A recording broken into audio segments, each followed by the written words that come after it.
The Dark Cosmos presents The Space Eaters, written by Frank Belknap Long. This cosmic horror tale was first published in 1928 in the Weird Tales magazine.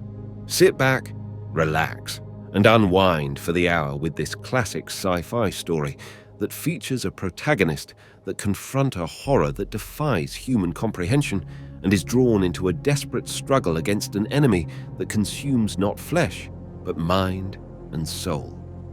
In this eerie void, mankind's insignificance is laid bare, and the fight for survival becomes a quest for understanding in the face of the incomprehensible.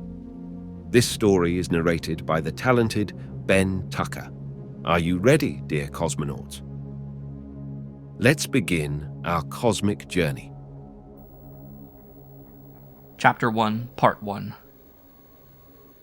The cross is not a passive agent. It protects the pure of heart, and it has often appeared in the air above our sabbats, confusing and dispersing the powers of darkness. John Dee's Necronomicon. The horror came to Partridgeville in a blind fog. All that afternoon, thick vapors from the sea had swirled and eddied about the farm, and the room in which we sat swam with moisture. The fog ascended in spirals from beneath the door, and its long, moist fingers caressed my hair until it dripped. The square-paned windows were coated with a thick, dew-like moisture. The air was heavy and dank and unbelievably cold. I stared gloomily at my friend. He had turned his back to the window and was writing furiously. He was a tall, slim man with a slight stoop and abnormally broad shoulders. In profile, his face was impressive. He had an extremely broad forehead, long nose, and slightly protuberant chin. A strong, sensitive face which suggested a wildly imaginative nature held in restraint by a skeptical and Brobdingnagian intellect. My friend wrote short stories. He wrote to please himself, in defiance of contemporary taste, and his tales were unusual. They would have delighted Poe. They would have delighted Hawthorne, or Ambrose Bierce, or Villiers de l'Isle Adam. They were terrible and somber studies of abnormal men, abnormal beasts, abnormal plants.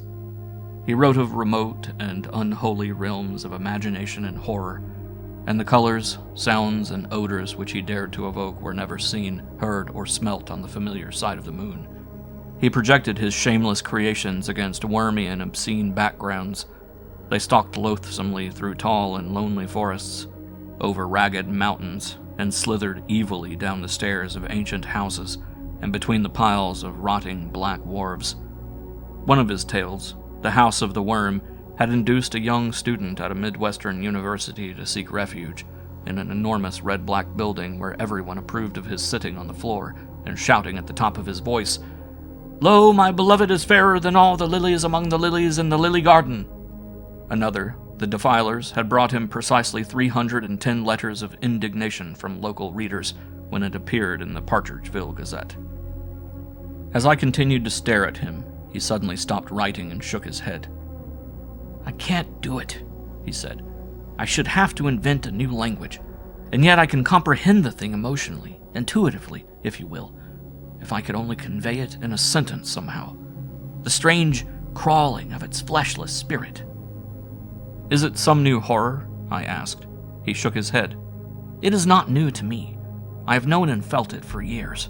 A horror utterly beyond anything your prosaic brain can conceive." "Thank you," I said. "All human brains are prosaic," he elaborated. "I meant no offense. It is the shadowy terrors that lurk behind and above them that are mysterious and awful.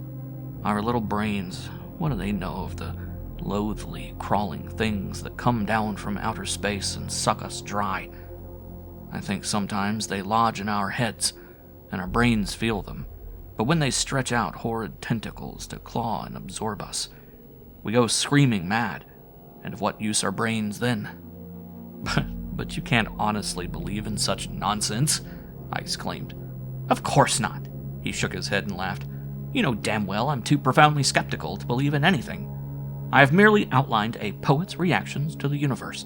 If a man wishes to write ghostly stories and actually convey a sensation of horror to his miserable and unworthy readers, he must believe in everything and anything.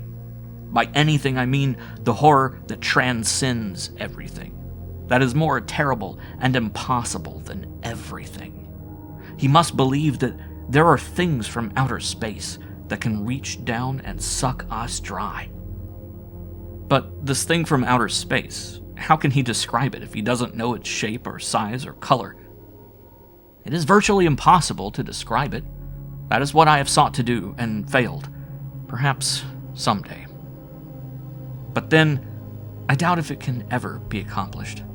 But your artist can hint, suggest. Suggest what? I asked, a little puzzled.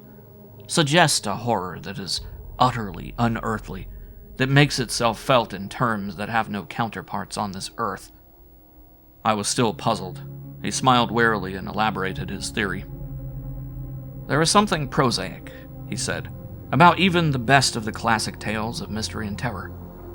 Old Mrs. Radcliffe with her hidden vaults and bleeding ghosts, Patron with his allegorical Faust-like hero villains, and his fiery flames from the mouth of hell, Edgar Poe with his blood-clotted corpses and black cats, his telltale hearts and disintegrating Valdemars, Hawthorne with his amusing preoccupation with the problems and horrors arising from mere human sin, as though human sins were of any significance to the things that suck at our brains, and the modern masters, Algernon Blackwood, who invites us to a feast of the high gods and shows us an old woman with a hairlip sitting before a Ouija board, fingering soiled cards, or an absurd nimbus of ectoplasm emanating from some clairvoyant ninny. Bram Stoker with his vampires and werewolves, mere conventional myths, the tag-ends of medieval folklore. Wells with his pseudo-scientific bogies, fishmen at the bottom of the sea, ladies in the moon, and the 101 idiots who are constantly writing ghost stories for the magazines. What have they contributed to the literature of the unholy? Are we not made of flesh and blood? It is but natural that we should be revolted and horrified when we are shown that flesh and blood in a state of corruption and decay, with the worms passing over and under it. It is but natural that a story about a corpse should thrill us, fill us with fear and horror and loathing. Any fool can awake these emotions in us. Poe really accomplished very little with his lady ushers and liquescent Valdemars. He appealed to simple, natural, understandable emotions, and it was inevitable that his readers should respond. Are we not descendants of barbarians? Did we not once dwell in tall and sinister forests at the mercy of beasts that rend and tear? It is but inevitable that we should shiver and cringe when we meet in literature dark shadows from our own past, harpies and vampires and werewolves. What are they but magnifications, distortions of the great birds and bats and ferocious dogs that harassed and tortured our ancestors? It is easy enough to arouse fear by such means. It is easy enough to frighten men with the flames at the mouth of hell, because they are hot and shrivel and burn the flesh. And who does not understand and dread a fire? Blows that kill, fires that burn, shadows that horrify because their substances lurk evilly in the black corridors of our inherited memories. I am wary of the writers who would terrify us by such pathetically obvious and trite unpleasantnesses. Real indignation blazed in his eyes. Suppose there were a greater horror. Suppose evil things from some other universe should decide to invade this one. Suppose we couldn't see them. Suppose we couldn't feel them. Suppose they were of a color unknown on the earth, or rather of an appearance that was without color. Suppose they had a shape unknown on the earth. Suppose they were 4-dimensional, 5-dimensional, 6-dimensional. Suppose they were 100-dimensional. Suppose they had no dimensions at all and yet existed. What could we do? They would not exist for us. They would exist for us if they gave us pain. Suppose it was not the pain of heat or cold or any of the pains we know, but a new pain. Suppose they touched something besides our nerves, reached our brains in a new and terrible way. Suppose they made themselves felt in a new and strange and unspeakable way. What could we do? Our hands would be tied. You cannot oppose what you cannot see or feel. You cannot oppose the 1,000-dimensional. Suppose they should eat their way to us through space. He was rapidly talking himself into a frenzy. That is what I have tried to write about. I wanted to put into a story the crawling, formless thing that sucks at our brains. I wanted to make my readers, absurd and unworthy fools, feel and see that thing from another universe, from beyond space. I could easily enough hint at it or suggest it. Any fool can do that. But I wanted to actually describe it. To describe a color that is not a color. A form that is formless. A mathematician could perhaps slightly more than suggest it. There would be strange curves and angles that an inspired mathematician in a wild frenzy of calculation might glimpse vaguely. It is absurd to say that mathematicians have not discovered the fourth dimension. They have often glimpsed it, often approached it, often apprehended it, but they are unable to demonstrate it. I know a mathematician who swears that he once saw the sixth dimension in a wild flight into the sublime skies of the differential calculus. Unfortunately, I am not a mathematician.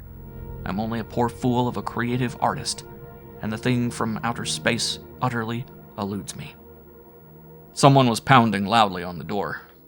I crossed the room and drew back the latch. "What do you want?" I asked. "What is the matter?" "Sorry to disturb you, Frank," said a familiar voice, "but I've got to talk to someone." I recognized the lean white face of my nearest neighbor and stepped instantly to one side. "Come in," I said. "Come in by all means. Howard and I have been discussing ghosts, and the things we've conjured up aren't pleasant company. Perhaps you can argue them away." I called Howard's ghosts horrors because I didn't want to shock my commonplace neighbor. Henry Wells was immensely big and tall, and as he strode into the room, he seemed to bring a part of the night with him. He collapsed on a sofa and surveyed us with frightened eyes. Howard laid down the story he had been reading, removed and wiped his glasses, and frowned. He was more or less intolerant of my bucolic visitors. We waited for perhaps a minute, and then the three of us spoke almost simultaneously. "A horrible night. Beastly, isn't it? Wretched." Henry Wells frowned. "Tonight," he said, I met with a funny accident. I was driving Hortense through Mulligan Wood." "Hortense?" Howard interrupted. "His horse," I explained impatiently. "You were returning from Brewster, weren't you, Harry?" "From Brewster, yes," he replied. "I was driving between the trees, watching the fog curling in and out of Hortense's ears and listening to the foghorns in the bay, wheezing and moaning, when something wet landed on my head. Rain, I thought. I hope the supplies keep dry. I turned round to make sure that the butter and flour were covered up, and something soft like a sponge rose up from the bottom of the wagon and hit me in the face. I snatched at it and caught it between my fingers. In my hands it felt like jelly. I squeezed it and moisture ran out of it down my wrists. It wasn't so dark that I couldn't see it either. Funny how you can see in fogs. They seem to make the night lighter. There was a sort of brightness in the air. I don't know, maybe it wasn't the fog either. The trees seemed to stand out. You could see them sharp and clear. As I was saying, I looked at the thing, and what do you think it looked like? Like a piece of raw liver, or like a calf's brain. Now that I come to think of it, it was more like a calf's brain. There were grooves in it, and you don't find many grooves in liver. Liver's usually as smooth as glass. It was an awful moment for me. There's someone up in one of those trees, I thought. He's some tramp or crazy man or fool, and he's been eating liver. My wagons frightened him, and he dropped it, a piece of it. I can't be wrong. There was no liver in my wagon when I left Brewster. I looked up. You know how tall all of the trees are in Mulligan Wood? You can't see the tops of some of them from the wagon road on a clear day. And you know how crooked and queer-looking some of the trees are. It's funny, but I've always thought of them as old men. Tall old men, you understand, tall and crooked and very evil. I've always thought of them as wanting to work mischief. There's something unwholesome about trees that grow very close together and grow crooked. I looked up. At first I didn't see anything, but the tall trees all white and glistening with the fog, and above them a thick white mist that hid the stars of heaven. And then something long and white ran quickly down the trunk of one of the trees. It ran so quickly down the tree that I couldn't see it clearly. And it was so thin anyway that there wasn't much to see, but it was like an arm. It was like a long, white, and very thin arm. But of course it wasn't an arm. Whoever heard of an arm as tall as a tree? I don't know what made me compare it to an arm because it was really nothing but a thin line, like a wire, a string. I'm not sure that I saw it at all. Maybe I imagined it. I'm not even sure that it was as wide as a string, but it had a hand, or didn't it? When I think of it, my brain gets dizzy. You see, it moved so quickly I couldn't see it clearly at all. But it gave me the impression that it was looking for something that it had dropped. For a minute the hand seemed to spread out over the road, and then it left the tree and came toward the wagon. It was like a huge white hand walking on its fingers with a terribly long arm fastened to it that went up and up until it touched the fog, or perhaps until it touched the stars of heaven. I screamed and slashed Hortense with the reins, but the horse didn't need any urging. She was up and off before I could throw the liver, or calf's brain, or whatever it was, into the road. She raced so fast she almost upset the wagon. But I didn't draw in the reins. I'd rather lie in a ditch with a broken rib than have a long white hand squeezing the breath out of my throat. We had almost cleared the wood, and I was just beginning to breathe again when my brain went cold. I can't describe what happened in any other way. My brain got as cold as ice inside my head. I can tell you I was frightened. Don't imagine I couldn't think clearly. I was conscious of everything that was going on about me. But my brain was so cold I screamed with the pain. Have you ever held a piece of ice in the palm of your hand for as long as 2 or 3 minutes? It burnt, didn't it? Ice burns worse than fire. Well, my brain felt as though it had lain on ice for hours and hours. There was a furnace inside my head, but it was a cold furnace. It was roaring with raging cold. Perhaps I should have been thankful that the pain didn't last. It wore off in about 10 minutes, and when I got home, I didn't seem to be any worse for my experience. I'm sure I didn't think I was any worse until I looked at myself in the glass. Then I saw the hole in my head. Henry Wells leaned forward and brushed back the hair from his right temple. "Here is the wound," he said. "What do you make of it?" He tapped with his fingers beneath a small round opening in the side of his head. "It's like a bullet wound," he elaborated. "But there was no blood, and you can look in pretty far. It seems to go right into the center of my head. I shouldn't be alive." Howard had risen and was staring at my neighbor with flaming eyes. "Why have you lied to us?" he shouted. "Why have you told us this absurd story? A long hand, forsooth. You were drunk, man, drunk, and yet you've succeeded in doing what I'd have sweated blood to accomplish. If I could have made my idiotic readers feel that horror, know it for a moment, that horror that you described in the woods, I should be with the immortals. I should be greater than Poe, greater than Hawthorne, and you, a clumsy clown, a lying yokel." I was on my feet with a furious protest. "He's not lying," I said. "The man's insane with fever. He's been shot. Someone has shot him in the head. Look at this wound. My God, man, you have no call to insult him." Howard's wrath died and the fire went out in his eyes. "Forgive me," he said. "You can't imagine how badly I've wanted to capture that ultimate horror, to put it on paper, and he did it so easily. If he had warned me that he was going to describe something like that, I would have taken notes. But of course he doesn't know he's an artist. It was an accidental tour de force that he accomplished. He couldn't do it again, I'm sure. I'm sorry I went up in the air. I apologize. Do you want me to go for a doctor? That is a bad wound." My neighbor shook his head. "I don't want a doctor," he said. "I've seen a doctor. There's no bullet in my head. That hole was not made by a bullet. When the doctor couldn't explain it, I laughed at him. I hate doctors, and I haven't much use for fools that think I'm in the habit of lying. I haven't much use for people who won't believe me when I tell them I saw the long white thing come sliding down the tree as clear as day." But Howard was examining the wound in defiance of my neighbor's indignation. "It was made by something round and sharp," he said. "It's curious, but the flesh isn't torn. A knife or bullet would have torn the flesh, left a ragged edge." I nodded and was bending to study the wound when Wells shrieked and clapped his hands to his head. "Ah!" he choked. "It's come back! terrible, terrible cold." Howard stared. "Don't expect me to believe such nonsense," he exclaimed disgustedly. But Wells was holding on to his head and dancing about the room in a delirium of agony. "I can't stand it," he shrieked. "It's freezing up my brain. It's not like ordinary cold. It isn't. Oh God, it's like nothing you ever felt. It bites, it scorches, it tears. It's like acid." I laid my hand upon his shoulder and tried to quiet him, but he pushed me aside and made for the door. "I've got to get out of here," he screamed. "The thing wants room. My head won't hold it. It wants the night. The vast night. It wants to wallow in the night." He threw back the door and disappeared into the fog. Howard wiped his forehead with the sleeve of his coat and collapsed into a chair. "Mad," he muttered.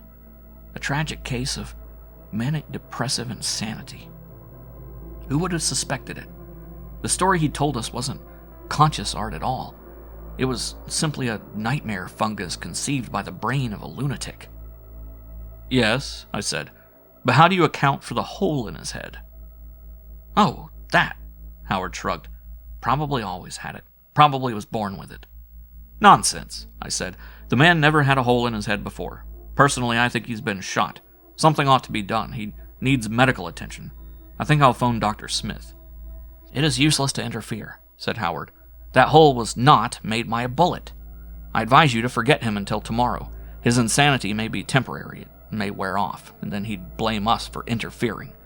It doesn't pay to meddle with lunatics. If he's still crazy tomorrow, if he comes here again and tries to make trouble, you can notify the proper authorities. Has he ever acted queerly before?" "No," I said. "He was always quite sane.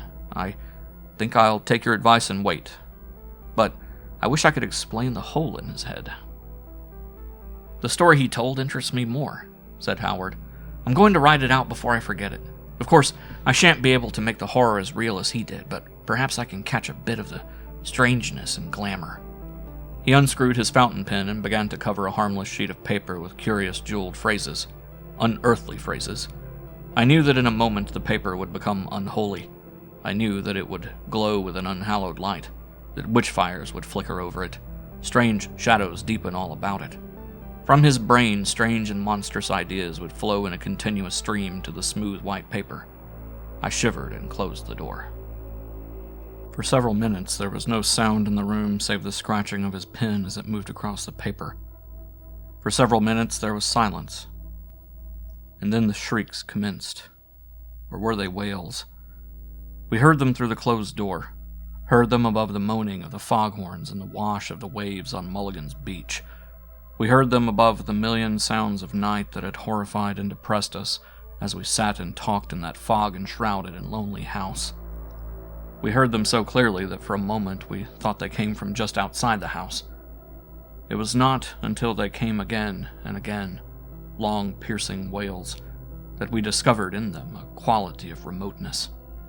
Slowly we became aware that the wails came from far away, as far away perhaps as Mulligan Wood. "A soul in torture," muttered Howard. "A poor damned soul in the grip of the crawling chaos." He rose unsteadily to his feet. His eyes were shining and he was breathing heavily. I seized his shoulders and shook him. "You shouldn't project yourself into your stories that way," I exclaimed. "Some poor chap is in distress. I don't know what's happened. Perhaps a ship has foundered. I'm going to put on a slicker and find out what it's all about. I have an idea we may be needed." "We may be needed," repeated Howard slowly. "We may be needed indeed. It will not be satisfied with a single victim. Think of that great journey through space, the thirst and dreadful hungers it must have known. It is preposterous to imagine that it will be content with a single victim." Then suddenly a change came over him. The light went out of his eyes and his voice lost its quaver. He shivered. "Forgive me," he said.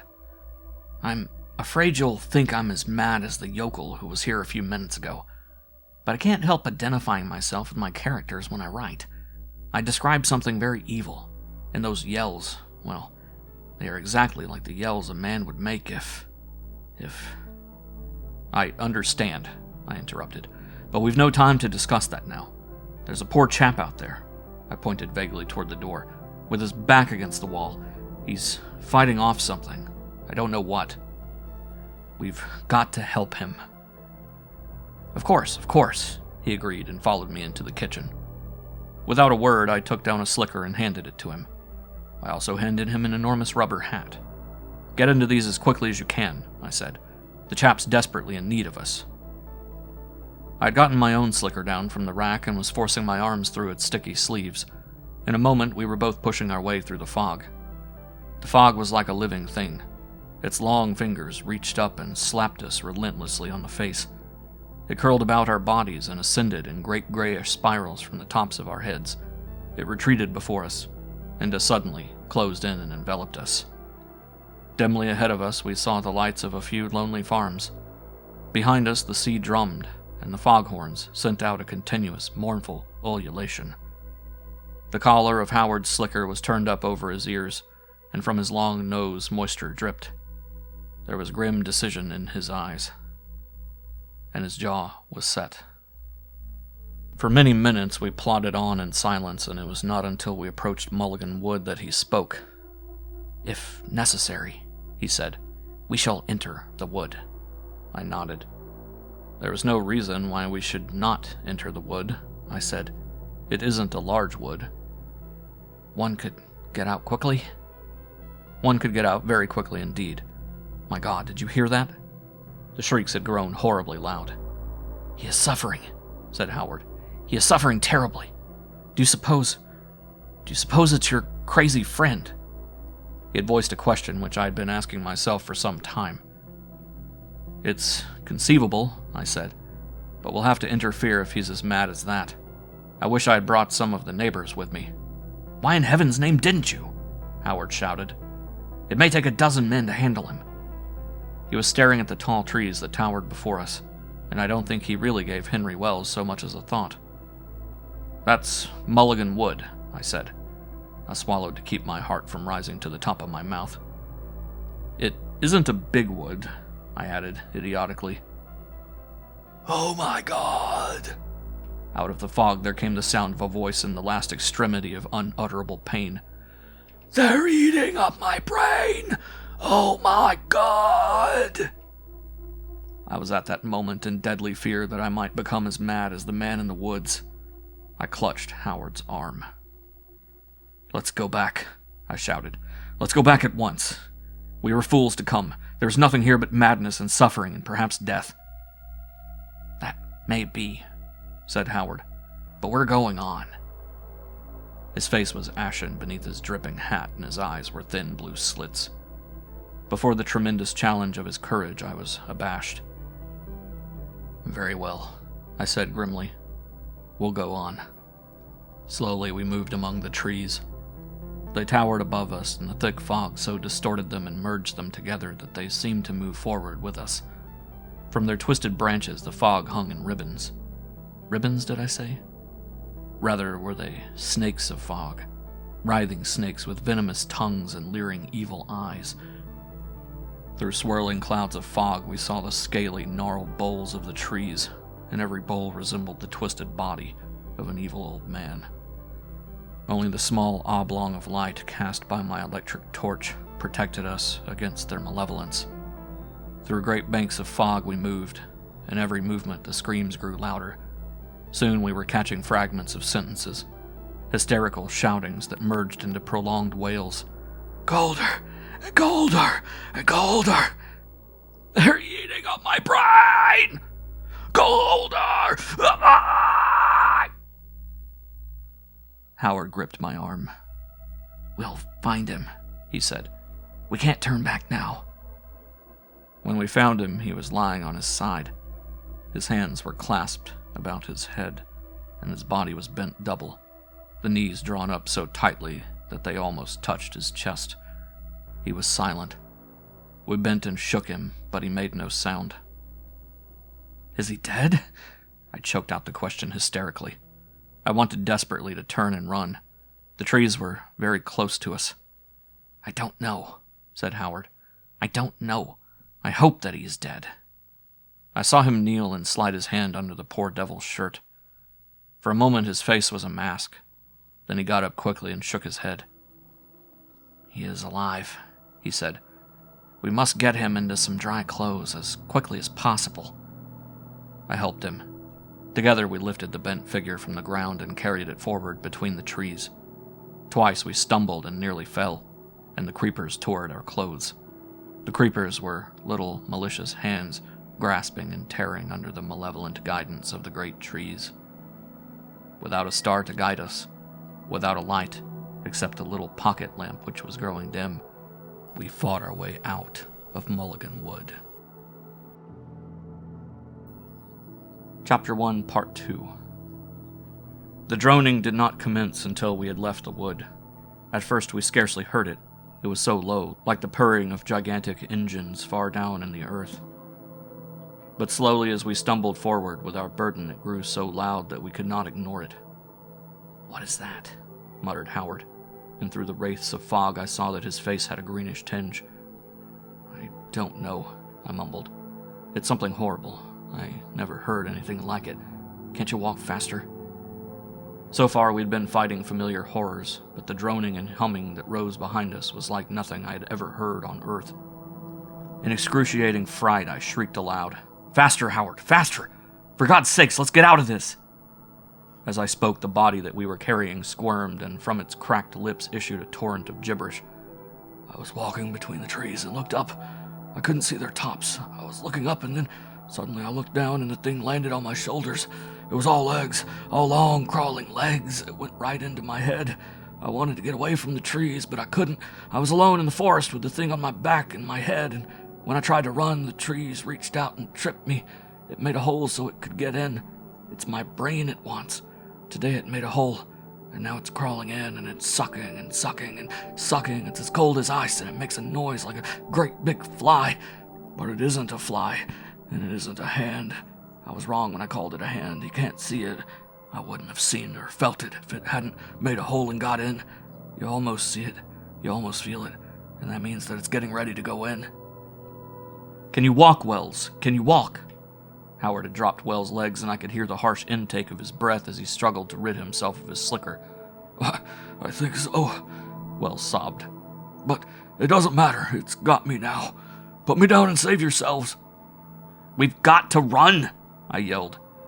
"It's our one chance," cried Howard. "Wells, you follow us. Follow us. Do you understand? They'll burn up your brain if they catch you. We're going to run, lad. Follow us." He was off through the fog. Wells shook himself free and followed with hoarse shrieks. I tasted a horror more terrible than death. The noise was dreadfully loud. It was right in my ears, and yet for a moment I couldn't move. I stared at the blank wall of fog and gibbered. "Christ, Frank will be lost!" It was the voice of Wells, my poor lost friend. "We'll go back!" It was Howard shouting now. "It's death or worse, but we can't leave him!" "Keep on!" I shouted. "They won't get me. Save yourselves." In my anxiety to prevent them from sacrificing themselves, I plunged wildly forward. In a moment I had joined Howard and was clutching at his arm. "What is it?" I cried. "What have we to fear?" The droning was all about us now, but no louder. "Come quickly or we'll be lost," he urged frantically. "They've broken down all barriers. That buzzing is a warning. We're sensitives. We've been warned. But if it gets louder, we're lost. They're strong near Mulligan Wood, and it's here they've made themselves felt. They're experimenting now, feeling their way. Later, when they've learned, they'll spread out. If we can only reach the farm." "We'll reach the farm," I shouted encouragement as I clawed my way through the fog. "Heaven help us if we don't," moaned Howard. He had thrown off his slicker, and his seeping wet shirt clung tragically to his lean body. He moved through the blackness with long, furious strides. Far ahead, we heard the maniacal shrieks of Henry Wells. Ceaselessly, the foghorns moaned. Ceaselessly, the fog swirled and eddied about us. And the droning continued. It seemed incredible that we should ever have found a way to the farm in the blackness. But find the farm we did, and into it we stumbled with glad cries. "Shut the door!" shouted Howard. I shut the door.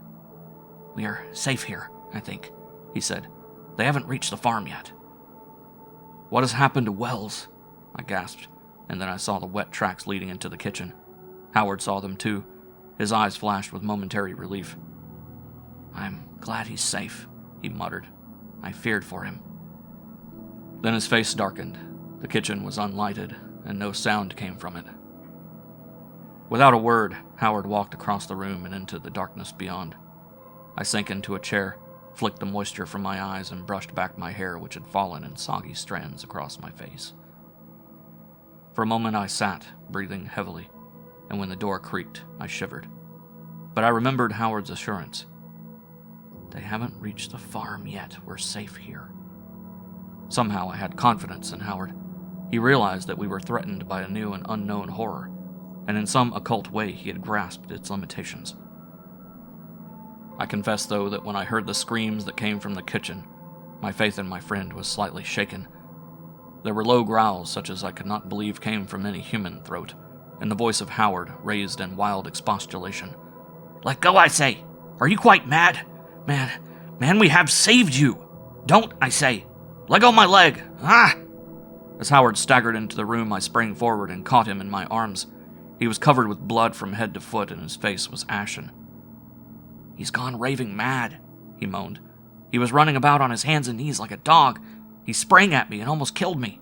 I fought him off, but I'm badly bitten. I hit him in the face, knocked him unconscious. I may have killed him. He's an animal. I had to protect myself."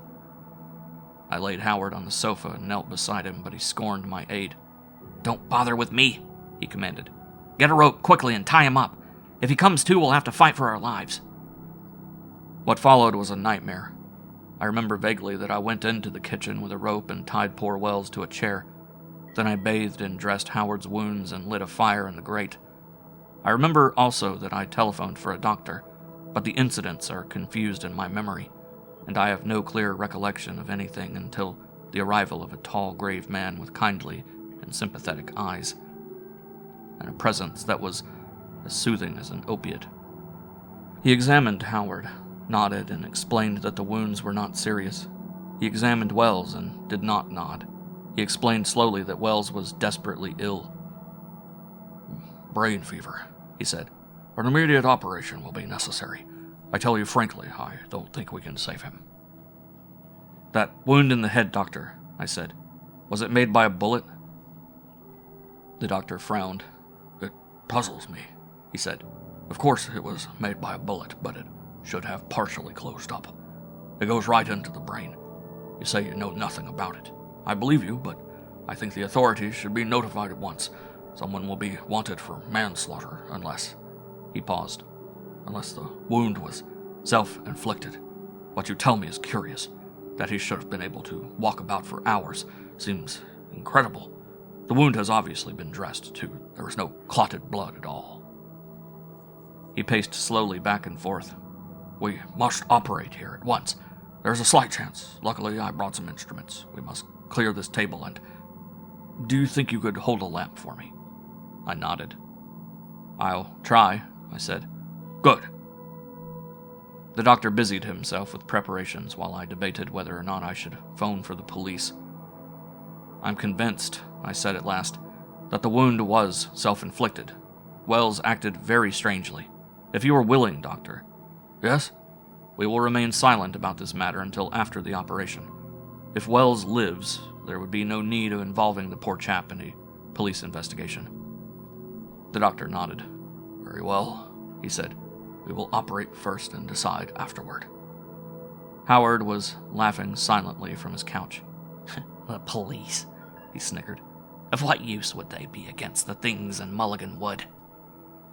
There was an ironic and ominous quality about his mirth that disturbed me.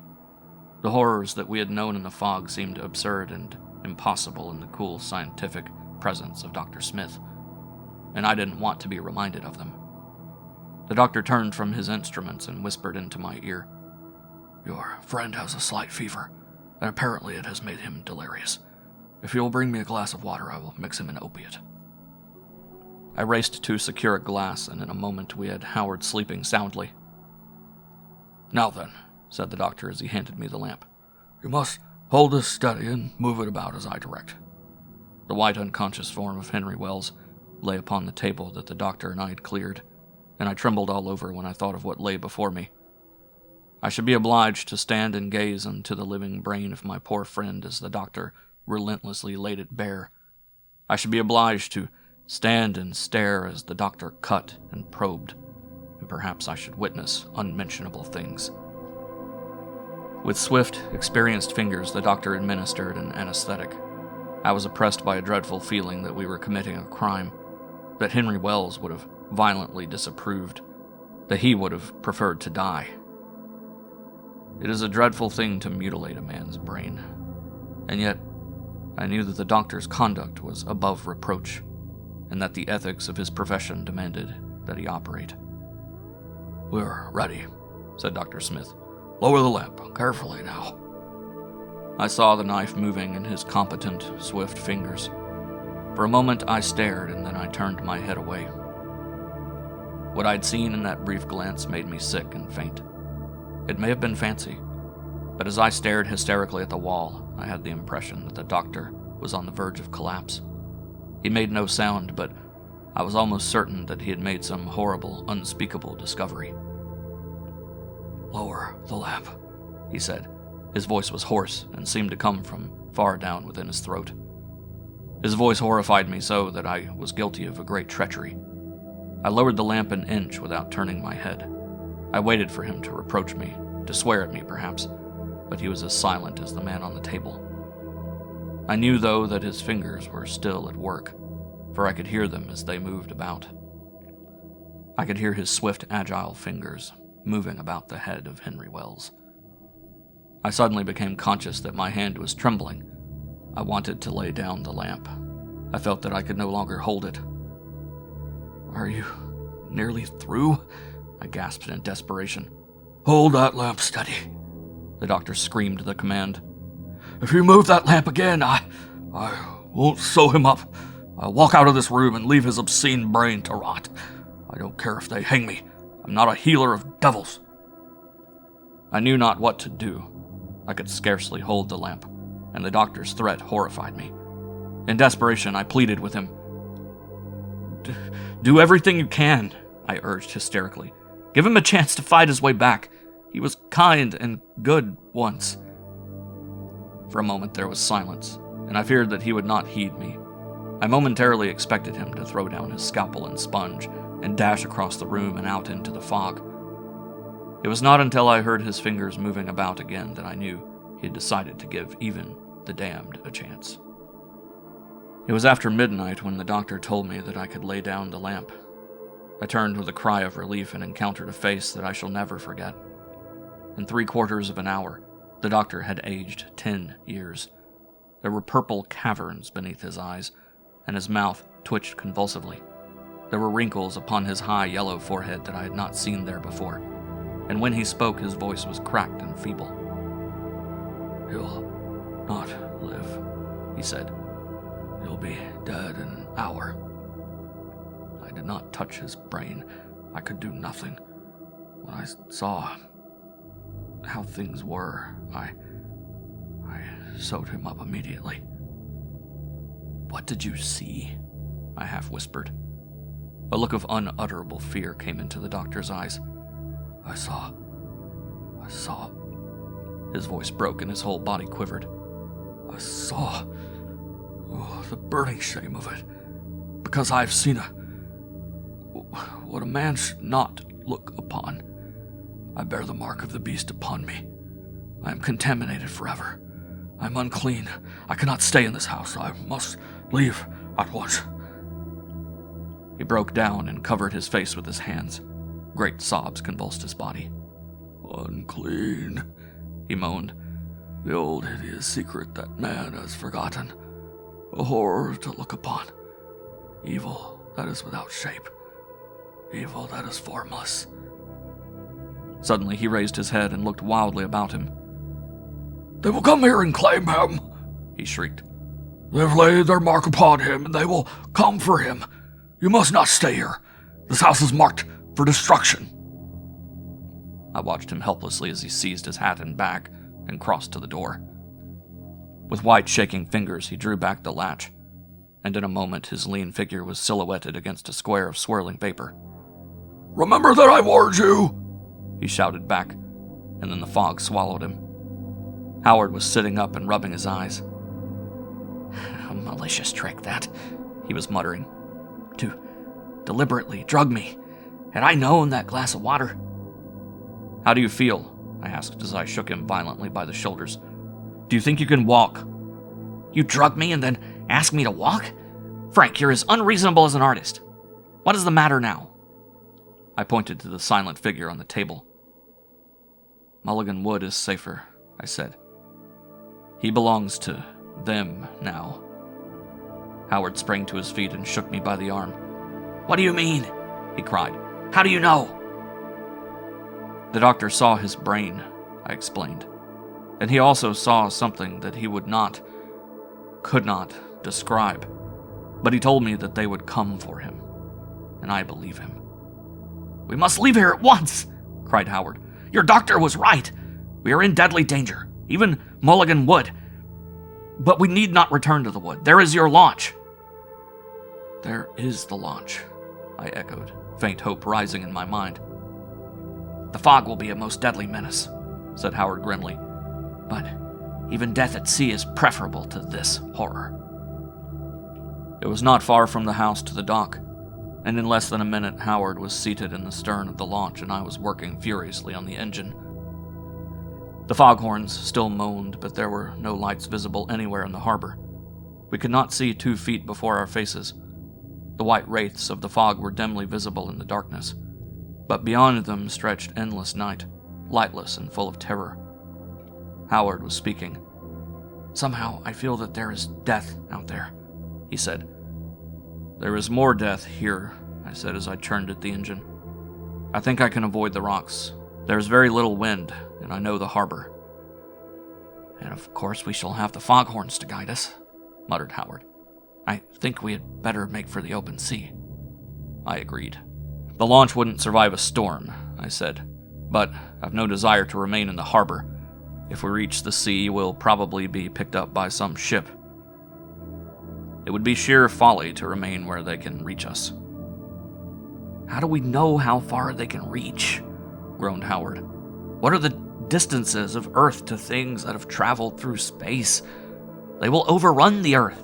They will destroy us all utterly. We'll discuss that later, I cried as the engine roared into life. We're going to get as far away from them as possible. Perhaps they haven't learned yet. While they've still limitations, we may be able to escape. We moved slowly into the channel, and the sound of the water splashing against the sides of the launch soothed us strangely. At a suggestion from me, Howard had taken the wheel and was slowly bringing her about. Keep her steady, I shouted. There isn't any danger until we get into the Narrows. For several minutes I crouched above the engine while Howard steered in silence. Then suddenly he turned to me with a gesture of elation. I think the fog's lifting, he said. I stared into the darkness before me. Certainly it seemed less oppressive, and the white spirals of mist that had been continually ascending through it were fading into insubstantial wisps. Keep her head on, I shouted. We're in luck. If the fog clears, we'll be able to see the Narrows. Keep a sharp lookout for Mulligan Light. There was no describing the joy that filled us when we saw the light. Yellow and bright, it streamed over the water and illuminated sharply the outlines of the great rocks that rose on both sides of the Narrows. Let me have the wheel, I shouted as I stepped quickly forward. This is a ticklish passage, but we'll come through now with colors flying. In our excitement and elation, we had almost forgot the horror that we had left behind us. I stood at the wheel and smiled confidently as we raced over the dark water. Quickly, the rocks drew nearer until their vast bulk towered above us. We shall certainly make it, I cried. But no response came from Howard. I heard him choke and gasp. What is the matter? I asked suddenly, and turning, saw that he was crouching in terror above the engine. His back was turned toward me, but I knew instinctively in which direction he was gazing. The dim shore that we had left shone like a flaming sunset. Mulligan Wood was burning. Great flames shot up from the highest of the tall trees, and a thick curtain of black smoke rolled slowly eastward, blotting out the few remaining lights in the harbor. But it was not the flames that caused me to cry out in a frenzy of fear and horror. It was the shape that towered above the trees. the vast, formless shape that moved slowly to and fro across the sky. God knows I tried to believe that I saw nothing. I tried to believe that the shape was a mere shadow cast by the flames. I even managed to laugh. And I remember that I patted Howard's arm reassuringly. "The wood will be destroyed utterly," I cried. "I know that they will not escape. They will all perish." But when Howard turned in his fright and screamed, I knew that the dim, formless thing that towered above the trees was more than a shadow. "If we see it clearly, we are lost," he shrieked. "Pray that it remains without form." "I see nothing," I groaned. "There is blackness above the trees." "It has no form," gibbered Howard. We must not see it. It is our little brains that give it a form. When it enters our brains, it becomes clothed in a form. If it enters our brains, we are lost." "The woods are burning," I shouted. "There is nothing above the trees. All is blackness and emptiness above the trees."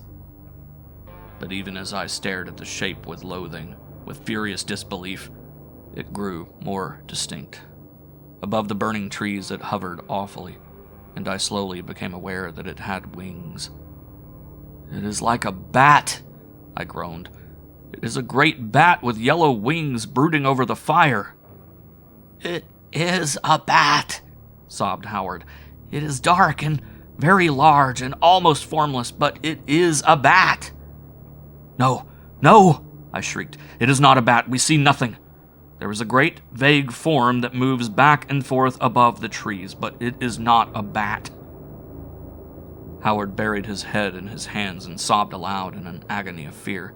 "Our brains will grow cold," he moaned. "They will enter and suck at our brains." "Oh, not that," I cried. "I will die first. I will throw myself into the water. That terror is more terrible than drowning." We stood trembling in the darkness, a prey to the most awful horror. The shape above Mulligan Wood was slowly growing clearer, and I did not think anything could save us. And then suddenly I remembered that there was one thing that might save us. "It is older than the world," I thought, "older than all religion. Before the dawn of civilization, men knelt in adoration before it. It is present in all mythologies. It is the primal symbol. Perhaps in the dim past, thousands and thousands of years ago, it was used to repel invaders. I shall so use it. I shall fight the shape with a high and terrible mystery." I became suddenly curiously calm. I knew that I had hardly a minute to act, that more than our lives were threatened, but I did not tremble. I reached calmly beneath the engine and drew out a quantity of cotton waste. "Howard," I said, "I want you to light me a match. It is our only hope. You must strike a match at once." For what seemed eternities, Howard stared at me incomprehensibly. Then the night was clamorous with his laughter. "A match!" he shrieked. "A match to warm our little brains! Yes, we shall need a match." "Trust me," I entreated. "You must. It is our only hope. Strike a match quickly." "I do not understand." Howard was sober now, but his voice quivered hysterically. "I have thought of something that may save us," I said. "Please light this waste for me." Slowly he nodded. I told him nothing, but I knew he guessed what I intended to do. Often his insight was uncanny. With fumbling fingers, he drew out a match and struck it. "Be bold," he said. "Show them that you are unafraid. Make the sign boldly." As the waste caught fire, the form above the trees stood out with a frightful clarity. "There is nothing there," I cried. "We see nothing. We are protected.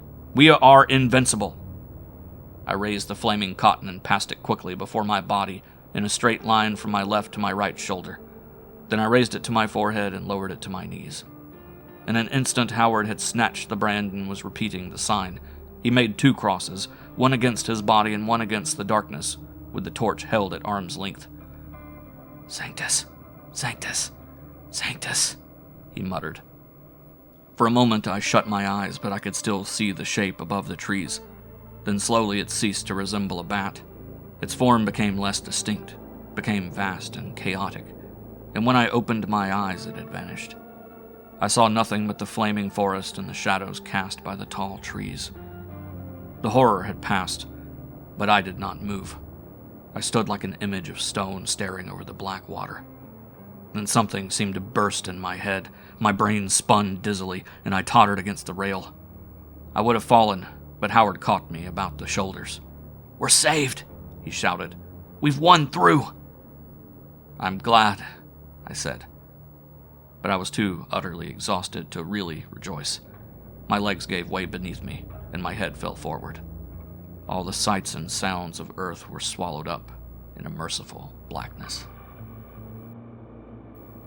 Chapter 2. Howard was writing when I entered the room. "How is the story going?" I asked. For a moment he ignored my question. Then he slowly turned and faced me. His lips opened, but no sound came from between them. I noticed that he had aged horribly. He was much thinner. I don't think he weighed more than 110 pounds, and there were myriads of tiny wrinkles about his eyes. "It's not going well," he said at last. "It doesn't satisfy me. There are problems that still elude me. I haven't been able to capture all of the crawling horror of the thing in the Mulligan Wood." I sat down and lit a cigarette. "I want you to explain that horror to me," I said. "For 3 weeks, I have waited for you to speak. I know that you have some knowledge which you are concealing from me. What was the damp, spongy thing that landed on Wells' head in the woods? Why did we hear a droning as we fled in the fog? What was the meaning of the shape that we saw above the trees? And why, in heaven's name, didn't the horror spread as we feared it might? What stopped it? Howard, what do you think really happened to Wells' brain? Did his body burn with the farm, or did they claim it?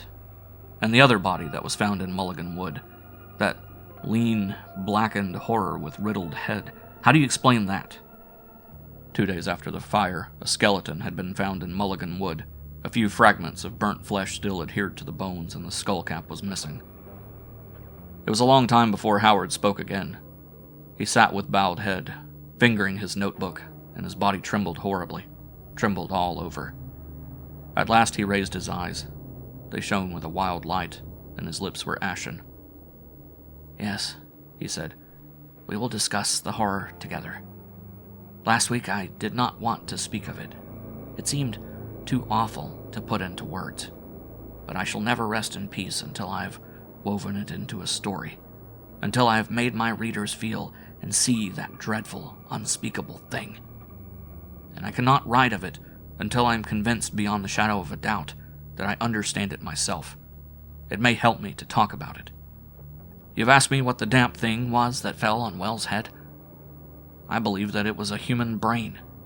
The essence of a human brain drawn out through a hole or holes in a human head. I believe the brain was drawn out by imperceptible degrees and reconstructed again by the horror. I believe that for some purpose of its own it used human brains, perhaps to learn from them. Or perhaps it merely played with them. The blackened, riddled body in Mulligan Wood, that was the body of the first victim, some poor fool who got lost between the tall trees. I rather suspect the trees helped. I think the horror endowed them with a strange life. Anyhow, the poor chap lost his brain. The horror took it and played with it, and then accidentally dropped it. It dropped it on Wells's head. Wells said that the long, thin, and very white arm he saw was looking for something that it had dropped. Of course, Wells didn't really see the arm objectively, but the horror that is without form or color had already entered his brain and clothed itself in human thought. As for the droning that we heard and the shape we thought we saw above the burning forest, that was the horror seeking to make itself felt, seeking to break down barriers, seeking to enter our brains and clothe itself with our thoughts. It almost got us. If we had seen the shape as clearly as Wells saw the white arm, we should have been lost. Howard walked to the window. He drew back the curtains and gazed for a moment at the crowded harbor and the colossal buildings that towered against the moon. He was staring at the skyline of lower Manhattan. Sheer beneath him, the cliffs of Brooklyn Heights loomed darkly. "Why didn't they conquer?" he cried.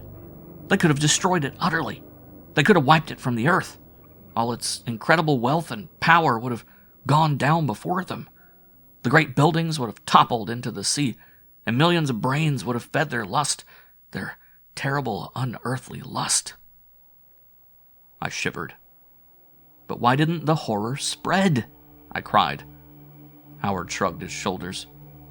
I do not know. Perhaps they discovered that human brains were too trivial and absurd to bother with. Perhaps we ceased to amuse them. Perhaps they grew tired of us. But it is conceivable that the sign destroyed them, or sent them back through space. I think they came once before. I think they came millions of years ago, and were frightened away by the sign. When they discovered that we had not forgotten the use of the sign, they may have fled in terror. Certainly there has been no manifestation for 3 weeks. I think that they are gone. Then I have saved the world, I shouted exultantly. Perhaps. He eyed me disapprovingly. I think I can forgive you for that, he said.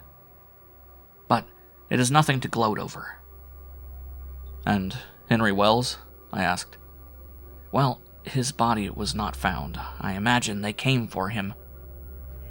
And you honestly intend to put this ultimate obscenity into a story? Oh my God, the whole thing is so incredible, so unheard of that I can't believe it. I can't. My friend, did we not dream it all? Were we ever really in Partridgeville? Did we sit in an ancient house and discuss unmentionable things while the fog curled about us? Did we walk through that unholy wood? Were the trees really alive? And did Henry Wells run about on his hands and knees like a wolf? Howard sat down quietly and rolled up his sleeve. He thrust his thin arm toward me. Can you argue away that scar? He said. There are marks of the beast that attacked me. The man-beast that was Henry Wells. A dream? My friend, I would cut off this arm immediately at the elbow if you could convince me that it was a dream. I walked to the window and remained for a long time staring at the stupendous galaxies of Manhattan. There, I thought, is something substantial. It is absurd to imagine that anything could destroy it. It is absurd to imagine that the horror was really as terrible as it seemed to us in Partridgeville. I must persuade Howard not to write about it. We must both try to forget it. I returned to where he sat and laid my hand on his shoulder. You'll give up the idea of putting it into a story? I urged gently. Never. He was on his feet and his eyes were blazing. Do you think I would give up now when I've almost captured it? I shall write the most terrible story that the world has ever seen. My reader shall crouch and whimper in awful fear. I shall surpass Poe. I shall surpass all of the masters. Surpass them and be damned, then, I said angrily. That way madness lies. But it is useless to argue with you. Your egoism is too colossal. I turned and walked swiftly out of the room. It occurred to me as I descended the stairs that I had made an idiot of myself with my fears. But even as I went down, I looked fearfully back over my shoulder, as though I expected a great stone weight to descend from above and crush me to the earth. He should forget the horror, I thought. He should wipe it from his mind. He will go mad if he writes about it.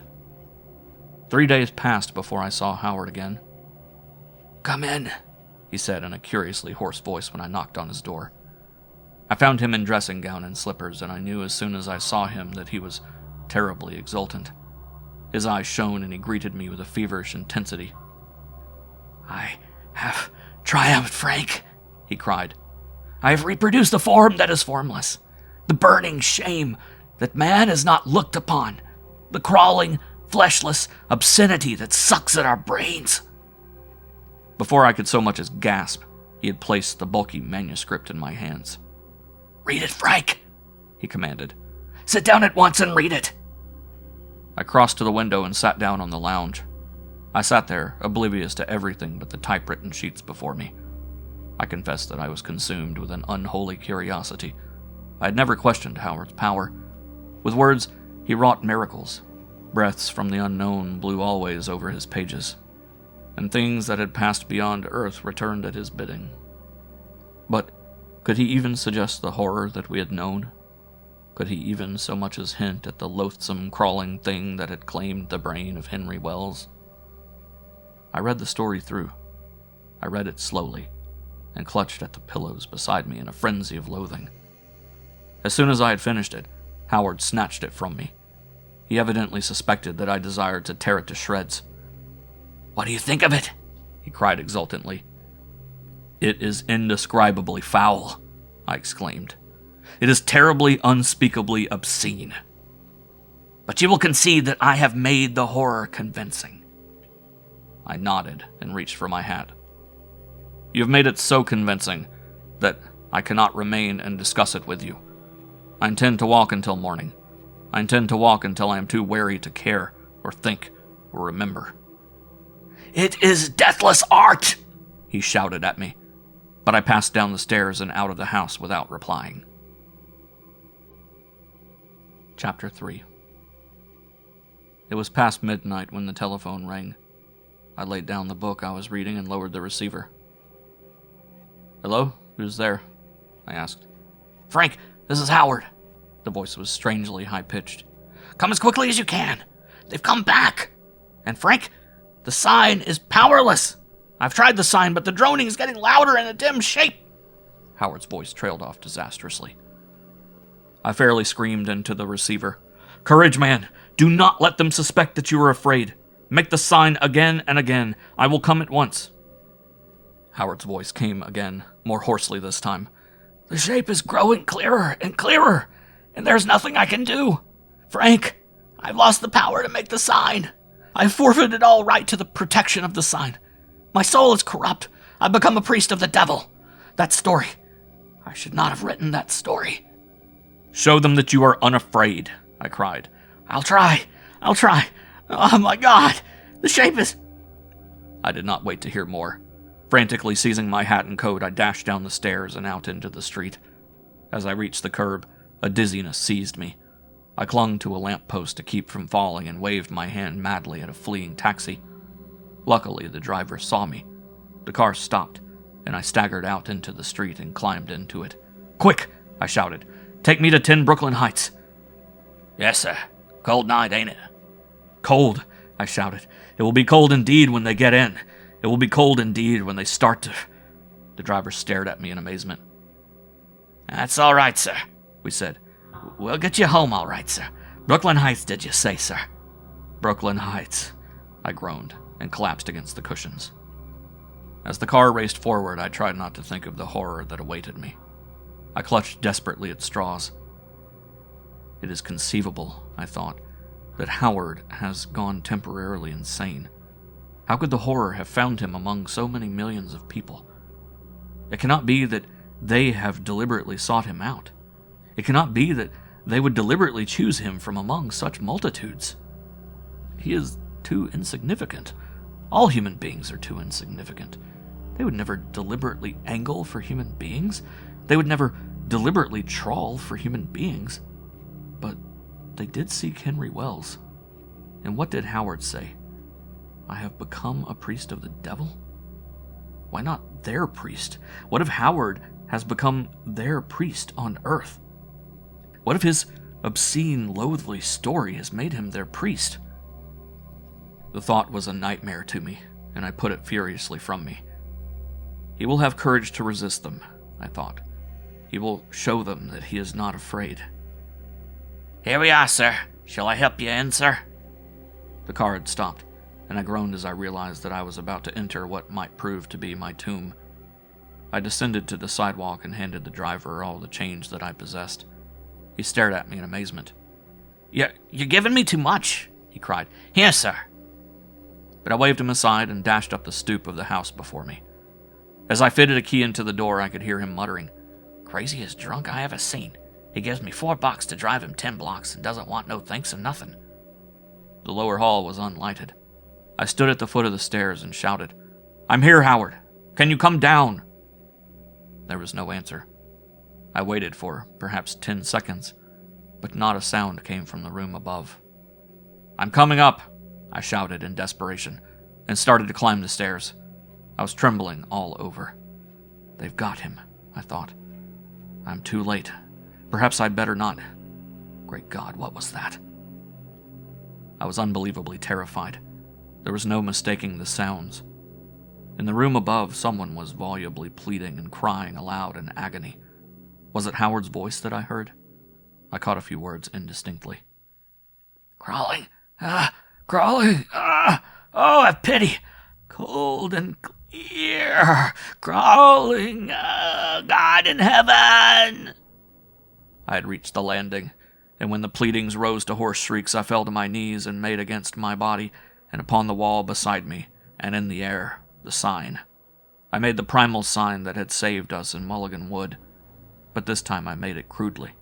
Not with fire, but with fingers that trembled and caught at my clothes, and I made it without courage or hope, made it darkly, with a conviction that nothing could save me. And then I got up quickly and went on up the stairs. My prayer was that they would take me quickly, that my sufferings should be brief under the stars. The door of Howard's room was ajar. By a tremendous effort, I stretched out my hand and grasped the knob. Slowly, I swung it inward. For a moment, I saw nothing but the motionless form of Howard lying upon the floor. He was lying upon his back.